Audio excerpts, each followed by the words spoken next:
ditanya, apakah Nabi pernah tahlil macam Eka nih? Apa jawabnya? Kita pasti jawab tidak pernah. Tapi itu bukan dalil. Karena sekali lagi, yang namanya hadis itu bukan hanya apa yang dilakukan Nabi, tapi mencakup amal Nabi, perkataan Nabi, kemudian ketetapan dari Nabi. Ketetapan itu bentuknya Nabi tidak berbicara, Nabi tidak melakukan, tapi Nabi mendiamkan. Ini ketetapan. Nabi tidak mengamalkan, Nabi juga tidak memerintahkan, Nabi juga tidak melarang. Nabi mendiamkan. Ini ketetapan dari Nabi menjadi satu hukum di dalam agama Islam. Kemudian ada lagi hadis itu yang mencakup akhlak-akhlak Nabi dan bentuk postur tubuh baginda Rasulullah Shallallahu Alaihi Wasallam. Ini semua namanya hadis. Jadi jangan kita artikan hadis itu hanya apa yang dilakukan oleh Nabi. Karena ada perkataan dan sabda Nabi, ada ketetapan Nabi. Kalau amalan yang kita lakukan tidak bertentangan dengan Al-Quran, tidak bertentangan dengan hadis Nabi, tidak ada larangan khusus di dalam apa yang kita lakukan, maka amalan tersebut diperkenankan di dalam agama Islam. Mereka katakan perbuatan kita ini keluar dari ajaran Nabi Muhammad. Tapi kalau kita tanya dalilnya apa, mereka cuma menjawab, ini tidak ada di zaman Nabi. Jadi sedikit saya akan mengulang tentang kata-kata ini tidak ada di zaman Nabi. Saya ingin menegaskan bahwa kalimat ini tidak ada di zaman Nabi bukan dalil. Itu bukan dasar hukum. Itu bukan landasan hukum. Tapi itu hanya pengecohan. Kita jangan terkecoh dengan kalimat ini tidak ada di zaman Nabi. Karena tidak semua yang tidak ada di zaman Nabi diharamkan Nabi. Atau dengan kalimat lain, mereka mengatakan ini tidak dilakukan Nabi. Sama. Karena kalau tidak dilakukan Nabi, bagi mereka itu haram. Tidak dilakukan Nabi, bagi mereka itu baru. Tidak dilakukan Nabi, dengan kata lain itu bid'ah yang dianggap sesat. Tapi apakah benar demikian? Nah, makanya kita ini orang yang awam, kita yang tidak paham dengan dalil, itu kata para ulama, fas'alu ahla dzikri in kuntum la ta'lamun. Kalau kalian tidak paham dalil, tidak paham Al-Quran, hafal Al-Quran saja tidak, bagaimana mau memahaminya? Tidak pernah baca hadis, tidak paham ilmu hadis. Kata ulama, tanyakan dengan mereka yang lebih paham dalam hal-hal yang kalian tidak ketahui. Ini yang mereka ambil dari ayat Al-Quran. Jadi para ulama bukan memerintahkan kita agar ngikuti ulama, karena ulama itu berbeda dengan Nabi. Jadi para ulama justru mengajak kita kembali kepada para ulama, karena ini justru perintah Nabi dan perintah Allah. Kata Allah, fas'alu, tanya. Kalau tidak paham itu bertanya. Nah, jadi di sini sangat jelas para ulama sudah menjelaskan tentang dalil-dalil di mana kita berkumpul pada saat ini. Intinya kan acara tahlil ini mengirimkan, menghadiahkan pahala yang kita baca dari Al-Quran, tahlil, tasbih, bersolawat kepada baginda Rasulullah. Kita kirimkan pahala-pahalanya untuk almarhum dan almarhumah. Masalahnya sampai tidak sampai jangan kita bahas dulu.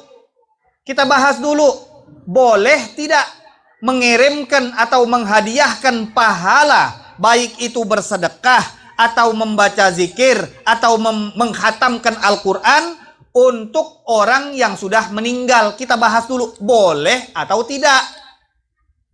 Kalau kita lihat banyak sekali hadis-hadis di mana baginda Rasulullah menetapkan bahwa mengirimkan hadiah untuk orang yang sudah meninggal itu boleh. Tinggal yang kedua, kalau kita sudah tahu itu boleh dan pernah terjadi di zaman Nabi, dengan bukti sampai sekarang kita boleh menghajikan orang yang sudah meninggal. Kita boleh mengumrohkan orang yang sudah meninggal.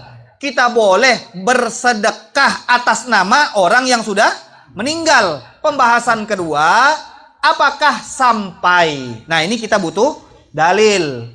Sudah banyak sekali para ulama menjelaskan bahwa pahala sedekah yang kau niatkan untuk orang tuamu sampai.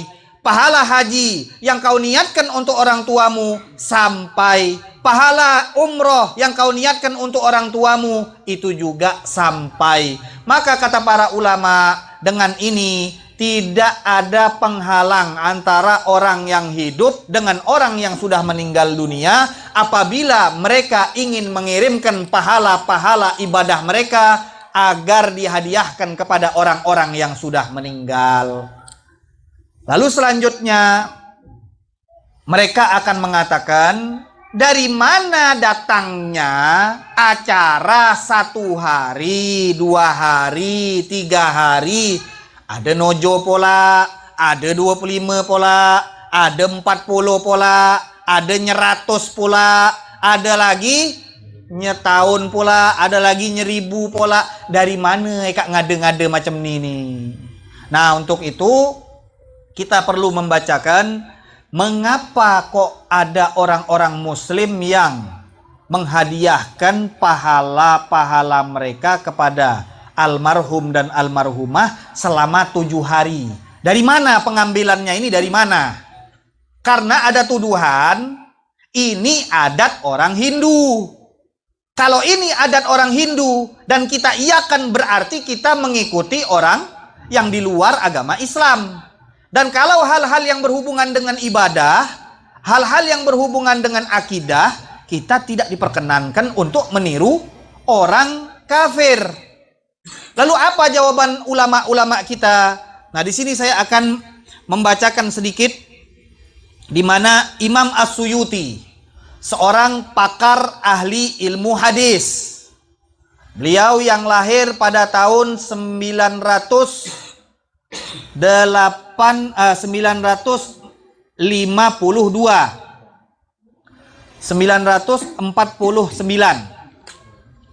949.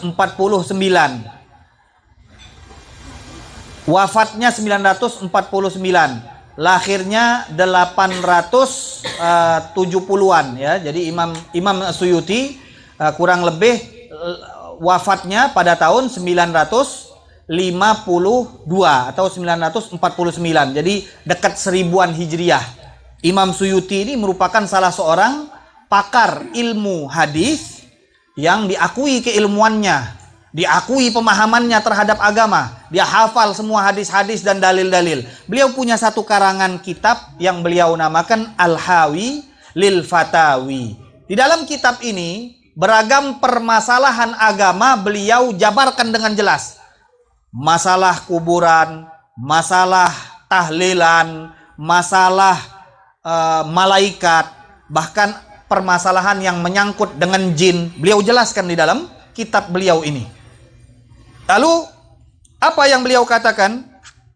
Pertama kata beliau, anna sunnatal it'am sab'atu ayyam balagani annaha mustamirratun ilal an bi Makkah wal Madinah. Fadh-dhahir annaha lam tutrak min ahdi as-sahabati ilal an wa annahum akhaduha khalafan an salafin ila sadril awal. Wa ra'aitu fit tawarikhi kathiran fi tarajimil a'immati yaqulun wa aqaman nasu ala qabrihi sab'ata ayyamin yaqra'unal Qur'an. Kata Imam As-Suyuti, saya melihat bahwa sunnah ngasih makan orang, dianjurkan ngasih makan orang seperti yang kita lakukan pada saat acara tahlil. Sunnah memberi makan orang 7 hari telah sampai kepada saya, kata Imam Suyuti, hal ini terus-menerus dilakukan oleh penduduk kota Mekah dan Madinah sampai sekarang. Sampai sekarang maksud beliau di era Imam As-Suyuti masih hidup. Maka zohirnya, kata Imam Suyuti, ini semua belum pernah ditinggalkan oleh mereka, para sahabat Nabi Muhammad SAW. Karena orang Mekah dan orang Madinah adalah penduduk yang menyaksikan turun-temurun sampai ke sahabat Nabi Muhammad SAW. Dan saya melihat ada di antara beberapa biografi para imam-imam kita, para ulama-ulama kita, di mana pada saat mereka meninggal dunia, orang-orang yang ada di sekitarnya bepergian untuk ziarah di hari pertama sampai hari ke-7 di kuburan mereka untuk membacakan Al-Quran. Kemudian Imam As-Suyuti melanjutkan bahwa Nasr ibnu Ibrahim al-Maqdisi fi yaumi thulatha at-tasi' minal Muharram sanata 90 wa 400 bi Dimashq wa aqamna ala qabrihi 7 layalin naqra'u kulla lailatin 20 khatmatan. Di dalam kitab sejarah dan juga kitab di mana Imam Ibn Asakir mengkonter orang-orang yang menuduh Imam Asy'ari. Di dalam kitab tersebut beliau bercerita bahwa Nasr ibn Ibrahim, putra Ibrahim al-Maqdisi, wafat pada hari Selasa, tepat 9 dari bulan Muharram di tahun 490 Hijriah. Oh, sudah lama sekali nih. 490 Hijriah.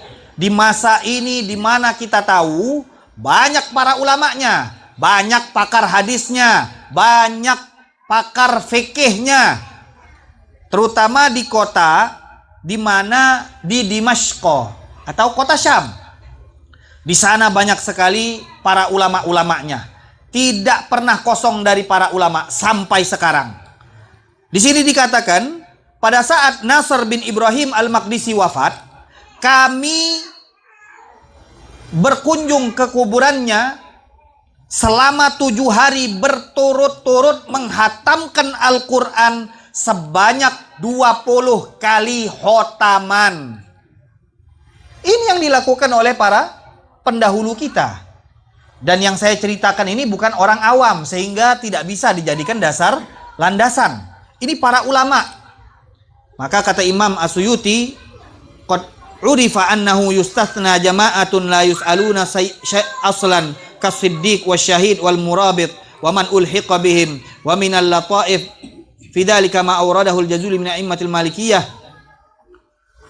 ruwiya anna an-nabi inna munkaran wa nakiran yanzilani bil mayyit fi qabrihi wa huma faddani ghalidani aswadani azraqani yata'ani fi syu'urihima wa yanhitanil arda bi anyabihima yamshiyani fil ardi kama yamshi ahadukum fid dabab biyadi kulli wahidin minhuma mirzabah min hadid law wudi'at ala a'la jabalin fid dunya ladaba kama yadubur rasas fayas'alani faqala lahu Umar wa ana kama ana al-an qala na'am faqala idhan wallahi ukhasimuhuma fara'ahu ibnuhu Abdullah ba'da mautihi faqala lahu ma kana minka faqala lahu atanil malakan faqala li man rabbuka wa man nabiyyuk faqultu rabbi Allah wa nabiyyi Muhammad wa antuma man rabbukuma fanadhara ahaduma ila al-akhar faqala innahu Umar fawallaya anni. Di sini ada beberapa hal, kata Imam As-Suyuti, yang terjadi untuk mereka para penghuni kubur. Sehingga di awal sampai hari ke-7 itu memang orang yang baru meninggal dunia akan ditanyakan dan diuji. Sehingga mereka membutuhkan bantuan dan dorongan. Mereka membutuhkan pahala yang dikirimkan kepada mereka. Maka di sini ada beberapa ulama mengatakan ada hadis yang walaupun hadisnya tersebut tidak sampai di dalam derajat sahih, tapi kata para ulama bisa dijadikan dalil bahwa kita pada saat menguburkan seseorang, kita akan mengajarkannya talqin.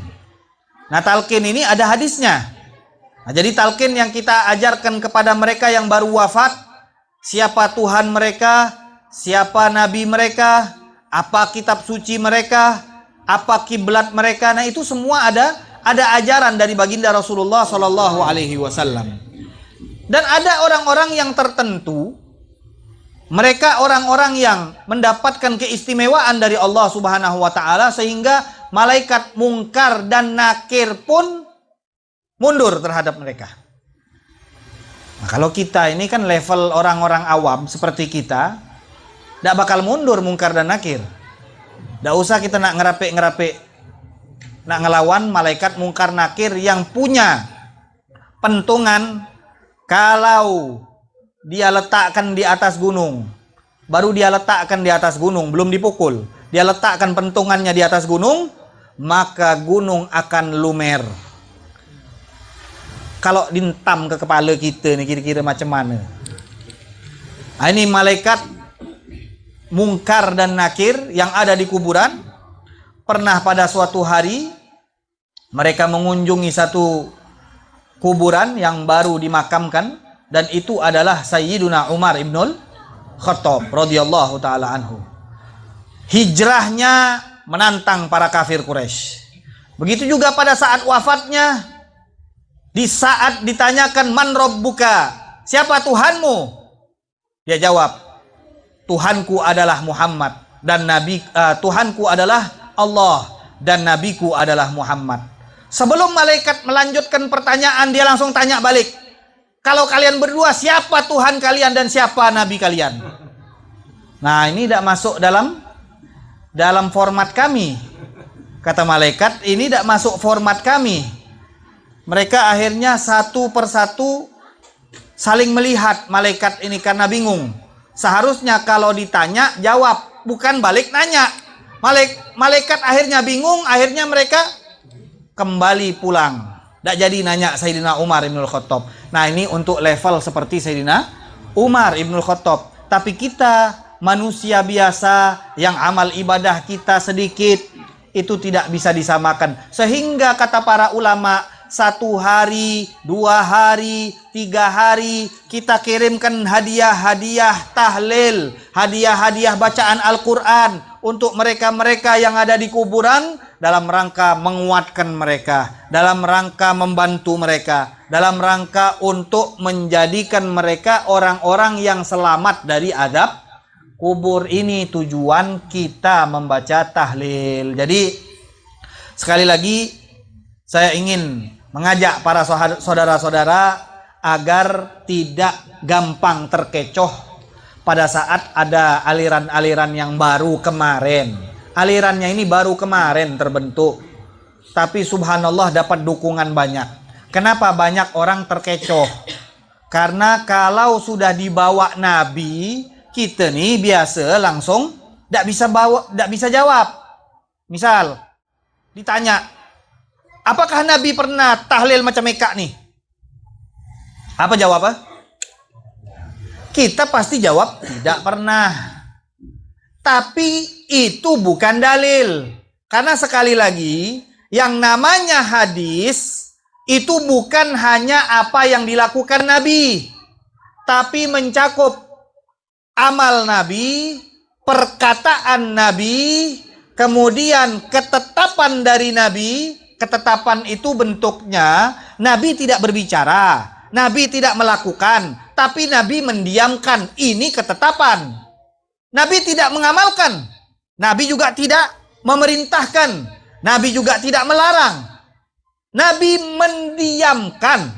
Ini ketetapan dari Nabi menjadi satu hukum di dalam agama Islam.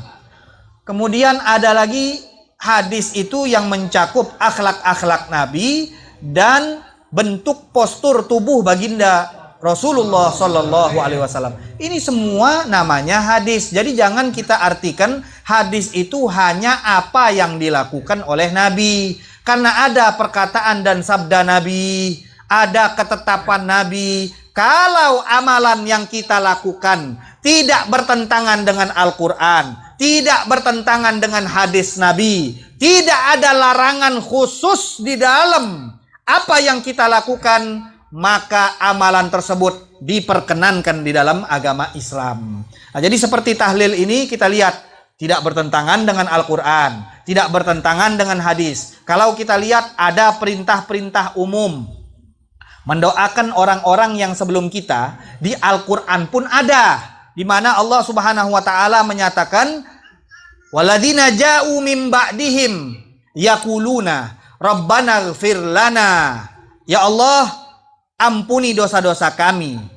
Allah menceritakan di dalam Al-Quran, dan orang-orang yang setelah mereka, setelah muhajirin, setelah ansor, sahabat Nabi Muhammad, siapa lagi yang selamat dikategorikan bahagia di dunia dan di akhirat? Kata Allah, mereka-mereka yang datang setelah sahabat Nabi, muhajirin dan ansor, dan mendoakan orang-orang yang datang sebelum mereka. Siapa orang-orang itu?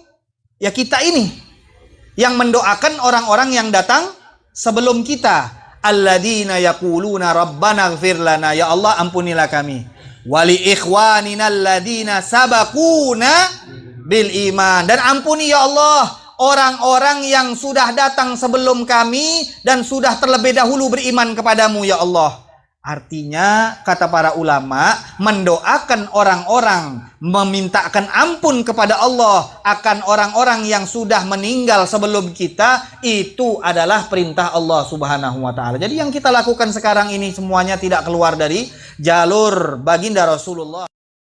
Bahas, tapi mudah-mudahan sedikit ini bisa bermanfaat, bisa menjadi prinsip buat kita agar kita tidak gampang dikecohkan dan ditipu dengan dalil-dalil yang sebenarnya bukan dalil. Wallahu ta'ala a'lam bissawab.